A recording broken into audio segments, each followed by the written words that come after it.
Hola, hola, hola. Perdón, se había colgado mi computadora y yo ni cuenta me he dado. Bueno, les decía, ¿no? Entonces, esta va a ser la espectrina, ¿no? Esta va a ser el sistema de actinas, ¿no? Y esto en verde, perdón, no, este no, ese no. Esto en verde va a ser la tropomiosina, ¿no? Y este en moradito es la proteína de banda 4 ¿no? Y ahí está. Así es como se sostienen los filamentos de espectrina, ¿no? Entre ellos. Bueno, y doctor, las demás proteínas, ¿qué? Bueno, espérense, fíjense, vamos a hacer lo siguiente. ¿Y cómo se organizan esto en relación a la membrana? De la siguiente manera, ¿no? Y así van creando puntos de unión por todo lado y formando una red. Entonces, fíjense, para eso les he traído este otro esquema, ¿ya? Aquí tenemos a la glucoforina y aquí tenemos a la proteína de banda 3, ¿no? Las integrales que hemos visto. Entonces resulta que la espectrina que está por ahí abajo tiene que unirse a la glucoforina y a la proteína de banda 3. ¿Para qué, doctor? Para que la membrana pueda estar unida a este filamento que va a conformar la corteza celular. O sea, para darle un soporte más o menos. Pero ¿cómo lo va a hacer? Fácil, fíjense. Aquí tenemos a la otra protagonista que es la anquilina y por ahí tenemos a la proteína 4, proteína de banda 4,2. 4,2. ¿Ya? Y de esa manera, pues mediante esa interacción creamos la unión, ¿no? Pregunta de examen. La anquilina con la glucoforina mediante la proteína de banda 4,2. Y la proteína de banda 3 se une a la espectrina a través de la proteína de banda 4,1. Más fácil que eso no puede ser. Ya, más fácil que eso no puede ser. Pregunta de examen, ¿no? Y aquí van a venir otras espectrinas de esa manera, así. Otras espectrinas de esta manera. Y pues eso van a formar pues una malla por debajo de la membrana plasmática que se conoce como... Uy, una moto. Como corteza celular. Bueno, ¿y cuál es la importancia de esto? Para eso te he traído pues un esquema, ¿ya? Aquí en rojo está representada la corteza, ¿ya? La corteza celular. Esto de acá, ¿ya? Esto de acá. Entonces, a esta corteza, ¿ya? Si es que, y es en amarillo es la membrana. Entonces, de alguna forma tiene que unirse la membrana a la corteza celular. ¿Para qué? Para que le dé esa forma bicóncava. Entonces, esas proteínas están uniendo la corteza a la membrana de manera que uno le da al eritrocito la forma bicóncava y dos, como está unida a la corteza y la corteza pues es algo más flexible, duro y sólido, no duro, sino más flexible, más resistente, hace que el eritrocito se pueda deformar cuando pasa por los capilares, ¿no ve? Y después de deformarse, volver a ser bicóncavo. ¿Qué pasaría si por alguna razón alguna de estas proteínas que están participando en las uniones no funcionara bien? Fallarían, estarían ausentes. Bueno, ustedes me entienden, ¿verdad? Pues lo que están viendo justamente a este otro lado. El eritrocito adquiere una forma esférica. Y de eso también vamos a hablar. De la esferocitosis, es decir, cuando fallan estas proteínas de unión de la corteza, pues el eritrocito adquiere esta forma, más ovoidea, más esférica, ya no bicóncava. Y como no está unida a la corteza, pues cuando pasa a través de los capilares, pues se rompe, ¿no ve? Provocando una anemia, disminución de los eritrocitos en sangre, ¿no? O un síndrome anémico, como dice tu libro. Entonces, de eso también vamos a hablar. Los síndromes anémicos causados por las membranopatías, ¿no ve? Y aquí se les he traído otro esquemita. Fíjense. Resulta que hay una enfermedad que se llama esferocitosis hereditaria o enfermedad de Mikonsky-Chaufard. Bueno, como se quiera. No sé si lo he dicho bien. Entonces, resulta que como fallan las proteínas de banda 3, la proteína de banda 4,2, la espectrina o la anquilina, ya el eritrocito adquiere forma esférica, ¿no? Y se dice que afecta a de 2000 a 10.000 ácidos vivos y es de tipo autosómico dominante. ¿Ok? Ahora, te dice que aproximadamente la mayoría de los casos es provocado por el defecto de dos de esas cuatro, ¿no? Que es la espectrina y la anquirina. Ya aproximadamente 65% te dice ahí tu libro. Y el restante, pues, de la proteína de banda 3 y 4.2. Bueno, continuemos. Ahora, hay un detalle. Resulta que normalmente los eritrocitos gastados o viejos, ¿ya? Son eliminados sobre todo por el vaso, ¿ya? Los eritrocitos que son buenos, o sea, este de acá, y son jóvenes y toda la cosa, no sufren ningún tipo de, cómo les digo?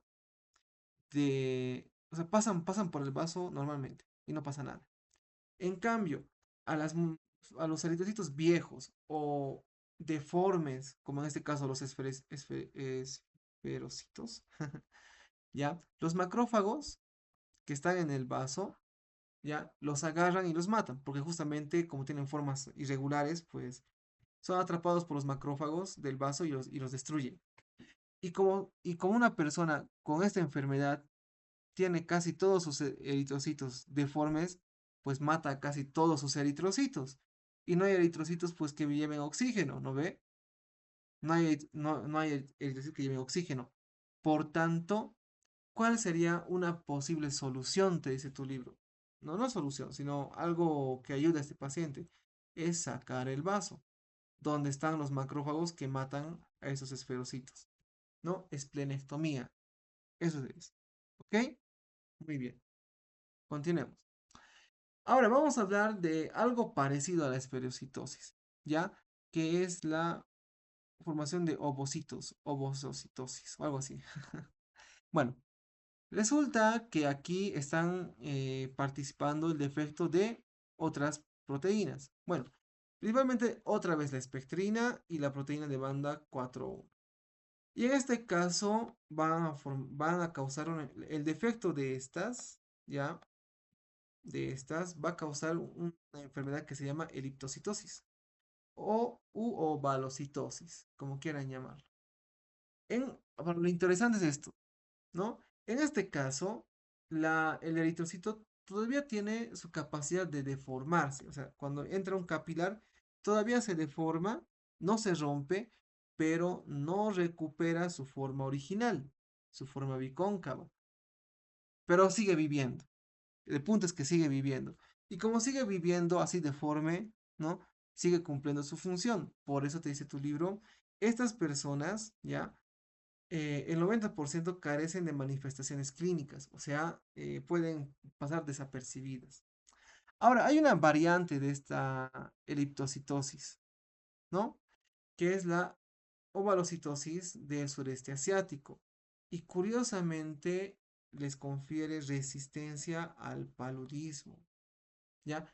No voy a entrar en detalles, es una enfermedad bastante conocida aquí en los medios tropicales. Ustedes solamente acuérdense que esta variante confiere resistencia al paludismo, a la malaria, que hemos visto en el capítulo 1. ¿Ya? Pregunta de examen. Continuemos. Ahora, otro punto que quiere hablar tu libro, ¿no? Es el movimiento de las proteínas, ya fluidez del mosaico proteico, se dice. Bueno, el movimiento de las proteínas.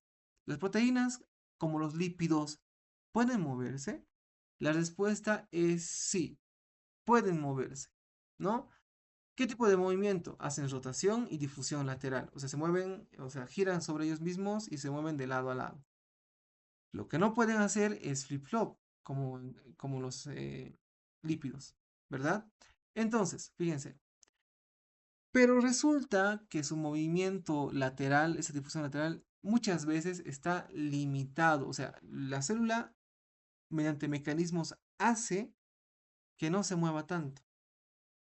Y como no se mueve tanto, las proteínas se concentran en una parte de la membrana, ¿ya? Así como las balsas lipídicas, hay regiones, pero no tan pequeñitas, ¿no? Extensas regiones, donde están concentradas ciertos grupos de proteínas, y en otras partes de la membrana, no. Eso crea lo que llama tu libro dominios de membrana, o simplemente regiones de la membrana plasmática, donde hay mucha concentración de un tipo de proteínas y de otras no, ¿ya? Entonces, te dice, ¿dónde está? Por ejemplo, ¿dónde podemos encontrar o qué es lo que provoca este tipo de restricción o evitar que las proteínas se muevan?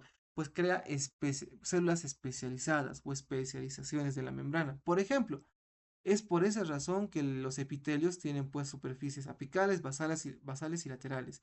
Que las neuronas tengan un soma y un axón, que son muy diferentes entre ellas. Dos polos, te dice tu libro. O sea, polos significa dos extremos opuestos. ¿Ya?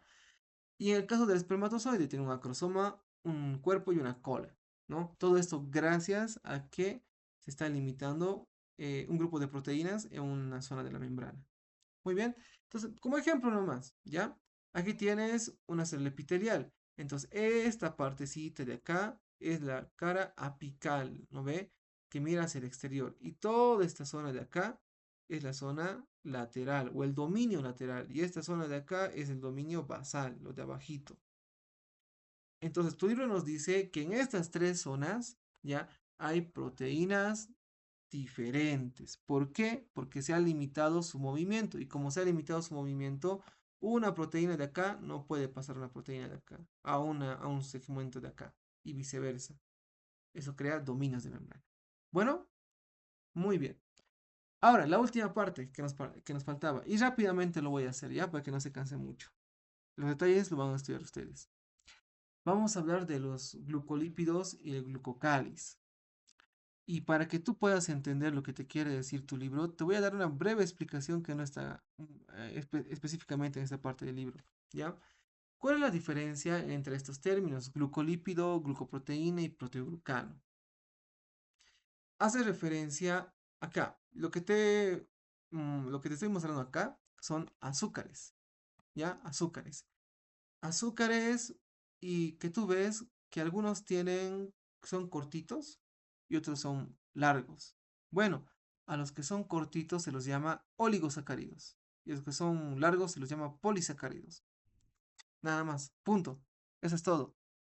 Entonces, si tú le colocas un oligosacárido, o sea, una cadena de azúcares de cadena cortita, a un lípido, creas un glucolípido. Si le pones a una proteína, creas una glucoproteína. Y si le pones una cadena de azúcares de larga, a una proteína, creas un proteoglucano. ¿Ya? Así es. Bueno, dicho esto, continuemos. Resulta, y eso es muy importante, que los oligosacáridos ya se ramifican. O sea, son cortitos, pero de un azúcar sale otro azúcar, ¿ya? Y así puede, como un árbol, puede ramificarse. Y no solamente una ramificación de un solo tipo, sino se ramifica de varias formas, ¿ya? Y eso va a ser muy importante, ¿ya? Porque eso va a crear patrones de ramificación, formas diferentes de ramificarse, ¿ya? Algunas que las células utilizan para reconocer a otras células, ¿no? Ya vamos a ver. Entonces, vayamos hablando de algunas características del glucocáliz. Te dice, ¿ya? No, esas partes azucaradas, así les digo yo, bueno, glucocáliz, suele representar el 2 a 10% de la masa total de la membrana, ¿no? Y generalmente está formado por oligosacáridos, ¿no? Que están unidos covalentemente a lípidos o a proteínas, formando glucolípidos o glucoproteínas. Eso ya saben ustedes. ¿Y qué funciones tiene? Pues se utiliza para muchas cosas. La primera, para proteger a la célula, ¿no? Es como una barrera mecánica. Dos, en la comunicación celular. Como dijimos, ¿no? Tener esos patrones, ¿no? Que las células van haciendo, pues permite reconocer pues, a las células, ¿no? Porque no hay un patrón igualito en otras células. Bueno, ya vamos a hablar de eso. Y el reconocimiento celular o reconocimiento de moléculas externas libres o la capacidad de adhesión ya entre las células o de las células a la matriz extracelular. Entonces, vamos a ver el primero de ellos, ¿ya? No, no el primero, sino el primer ejemplo que nos menciona tu libro. Reconocimiento y fijación. Pues resulta que esas cadenas, ¿no ven? De azúcares o glucídicas, le dice tu libro, ¿no? Son responsables de reconocer y fijar ligandos externos, es decir, no sé, aminoácidos, o sea, nutrientes, ¿no? O no nutrientes. y los meten por endocitosis. Entonces, resulta que en la mayoría de las células, esa capita de azúcares que se llama glucocáliz, ya es bien finita, bien delgada, tan delgada que solamente se puede ver con el microscopio electrónico. Pero hay otras células donde esa capita es bien grande, bien gruesa, por así decirlo. Un ejemplo es las microvellosidades del intestino, que es tan gruesa, 150 nanómetros, que puede verse con un microscopio óptico, ¿no? Y resulta que las microvellosidades del intestino, ¿ya? Utilizan esa capa de glucocáliz, es como una cosa pegajosa, ¿ya? Que en la célula tiene como piecitos, ¿ya? Que serían las microvellosidades, envueltas en una cosa pegajosa que es el glucocáliz, donde ahí van pegándose los aminoácidos, los ácidos nucleicos, todo lo digerido, ¿ya? Todo lo digerido. Y los mete al cuerpo, ¿no? Todo eso en el intestino, ¿no? Pero no solamente eso, lamentablemente, ¿ya? Hay algunos agentes patógenos, como el virus de la gripe, que utiliza justamente el glucocáliz, lo reconoce para invadir a las células. Es el ejemplo del ácido ciálico. El virus de la gripe utiliza el ácido ciálico, que es un patrón de glucocáliz, para reconocer a la célula e infectarla. Ahora, un caso bastante interesante que les quiero comentar es cuando una persona quiere mucho a otra persona, le regala su semillita. Bueno, la fecundación, ¿ok? La fecundación, el espermatozoide y el óvulo. Y pues no vamos a hablar de específicamente así, ¿no? Les voy a mostrar lo siguiente. Este es mi esquema, ¿ya? Es mi esquema. Fíjense, aquí tengo al espermatozoide, solamente una partecita de su membrana lo he sacado. Y aquí tengo el óvulo, ¿no? El óvulo espermatozoide. Resulta que el óvulo pues tiene una glucoproteína en su membrana celular, ¿ya? Y como todo, pero un glucolípido. Y como todo glucolípido está formada, es una proteína unida, perdón, una proteína unida a azúcares de cadena corta, ¿no? Y esa proteína, ese glucolípido se llama ZP3, ya que está en la membrana del óvulo, del ovocito, ¿no? Resulta que el espermatozoide tiene un receptor para ese tipo de proteínas, perdón, de esa glucoproteína, ¿ya? Entonces, como los oligosacáridos tienen un patrón de ramificación específico, ¿qué es lo que pasa? Fíjense, el primer espermatozoide que viene, ¿ya? Con su receptor reconoce ese patrón de ramificación del oligosacárido. Y una vez te dice tu libro que el primer espermatozoide reconoce con sus receptores a ese, a ese, a esa glucoproteína, empieza a hacer que las otras glucoproteínas del mismo tipo, ya, se metan o las destruye, las quita de su membrana. De manera que solo un espermatozoide, el primero que reconoció ese patrón, es el que va a presentar la reacción acrosómica, ya, y va a poder fecundar al ovocito, ¿no? Por esa razón, solamente un espermatozoide puede unirse al óvulo. Y los demás, como ya no tienen dónde reconocer nada, pues no lo hacen, ¿no? Bueno, algo similar pasa con los tumores. Los tumores se unen a otros tumores, ¿no? O sea, las células tumorales se mantienen unidas entre ellas porque también reconocen pues esos patrones, ¿ya? Pero hay algo interesante. Fíjense, dijimos, ¿no ve que los oligosacáridos se pueden ramificar en muchas cosas, en muchos patrones? Pues, ¿dónde está Ahí está. Algunas células tumorales, ¿ya? Mediante mutaciones pueden hacer que sus oligosacáridos adquieran o cambien, en palabras simples, cambien. De modo que, como ya no es reconocida por el receptor de un tumor, puede separarse de ella, del resto de tumores. Separarse de la masa tumoral y migrar hacia otro lado, a buscar no sé, otras células para infectarlas. O buscar un sitio donde quedarse y volver a recrear. A ese comportamiento ya se le llama metástasis, los METs. ¿Ok? Muy bien. Bueno, eso era todo lo que quería comentarles en esta clase, ¿ya? Con todas estas ideas que les estoy dando, vayan a leer su libro y espero que puedan dar un buen examen. Muy bien. Bueno, hasta luego.